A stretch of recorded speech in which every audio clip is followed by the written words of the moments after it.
Hello, brothers and sisters and friends. What are you doing? How are you? So, first of all, we will start with the matter right now. So, what is matter?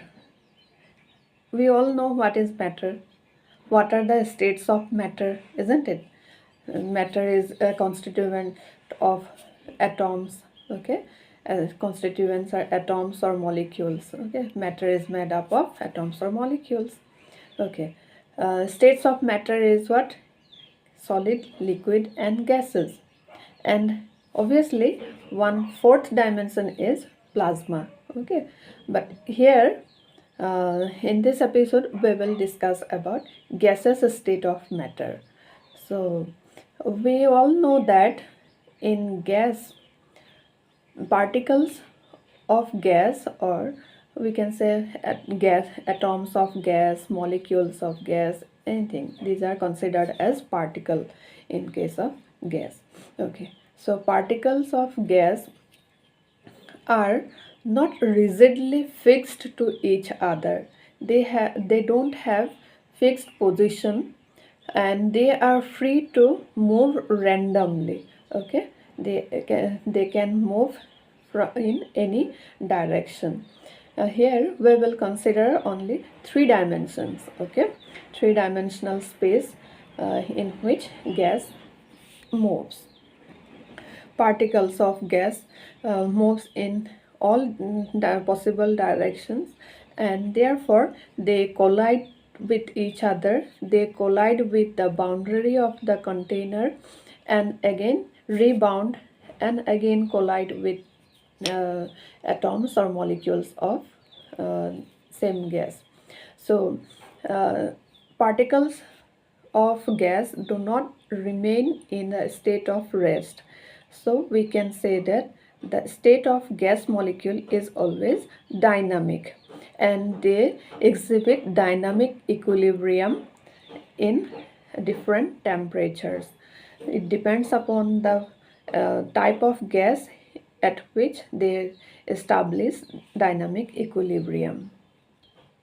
We can understand the motion of gas molecules inside the container by an example. Okay, let us consider an example in which we have an open window, sunlight, ray of sunlight entering in the room, into the room, and we give a jerk to a blanket. Okay, and what happens? We will see a dust particle is floating in air. The portion where sunlight enters, okay, at the beam of sunlight we will see lots of dust particles are floating in the air or in the space. The same condition is under the cylinder of a gas. Okay, so in a similar way, as dust particle is moving in space, gas molecules are also moving inside the cylinder, and those molecules of gas interacts with each other. That means they collide with each other. They collide with the boundary of wall, and due to that they generate, or they create a pressure on the wall. The pressure can be measured by small derivation. Later on we will derive it. Okay, so that is the physical similarity that we can see in general day-to-day life. In gas, the size of the gas molecule is very small, very small. Therefore, the distance between each gas molecule is of importance. Okay, we can measure the distance between the subatomic particles of gas. When the particle collides with each other, before each collision, the gas molecules travel a small distance before another collision. So the distance covered by the gas molecule before another collision uh, is called as a mean free path. Free path, okay. Without collision, they travel for a small distance. That distance is called free path.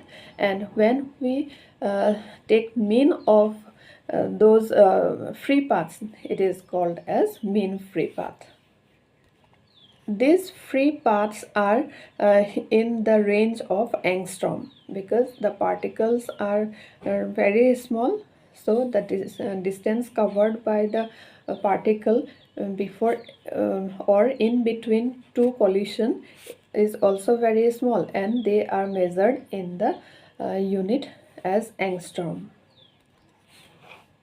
So the gas molecules or gas atoms are highly active. They do not remain in rest in any time, and they establish equilibrium uh, through collisions and change their speeds. So gas is a dynamic matter, and they establish dynamic equilibrium. We know that the space between the gas atoms or gas molecule is large. So when keeping temperature constant, if we exert pressure on the gas, then what happens? The volume of the gas decreases.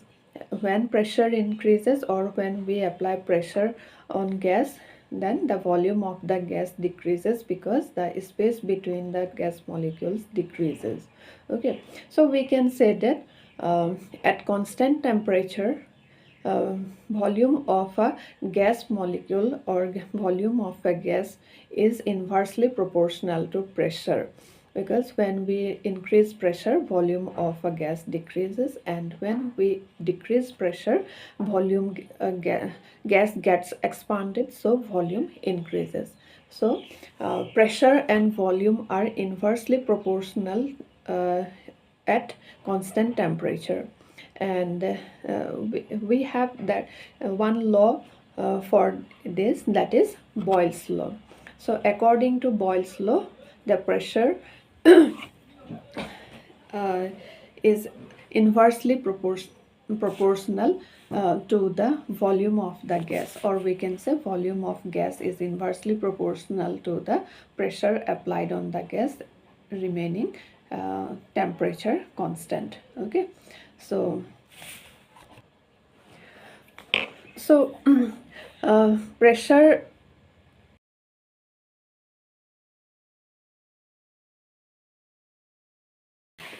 The Boyle's law describes the ideal behavior of gas.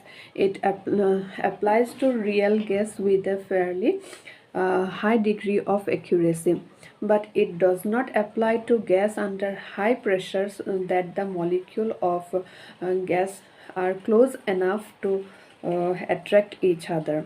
Under this condition, the gas is almost at the point at which it will condense into a liquid. Similarly, if we kept pressure constant and change temperature, volume of the gas increases. Why? Because gas molecules gain energy and they move with very high speed and collide vigorously with each other.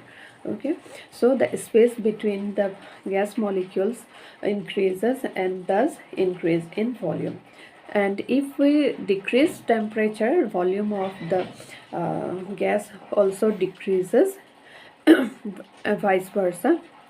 So we can say that volume of a gas is directly proportional to the temperature of the gas with some constant. Okay, so this is the Charles law. Charles law explains what? At constant pressure, volume of a gas is directly proportional to the temperature of the gas. So combining Boyle's law and Charles law, we get gas equation. The gas equation is what? This gas equation describes the state of gas at different interval of time and the nature of gas. The gas which satisfy gas equation, that is Boyle's law or Charles' law, at all temperatures and pressures, then we can say the gas is a ideal gas. So the ideal gas is a theoretical concept. No real gas can be as ideal. At low pressure and high temperature, real gas can show ideal gas behavior, but in vice versa or in opposite case, what happens? They deviates from ideal behavior. So what is the reason behind it? At low pressure and high temperature they show ideal behavior, because at low pressure and high temperature the space between the gas molecule is large, or so the intermolecular interaction is negligible. As the interaction between them is negligible, therefore we can say the real gas behaves like a ideal gas. So now we come to know that what is ideal gas and what is real gas. So at low pressure and high temperature, real gas can be described as an ideal gas, but when opposite gas is developed, then they do not show ideal behavior. So this is the difference between ideal gas and real.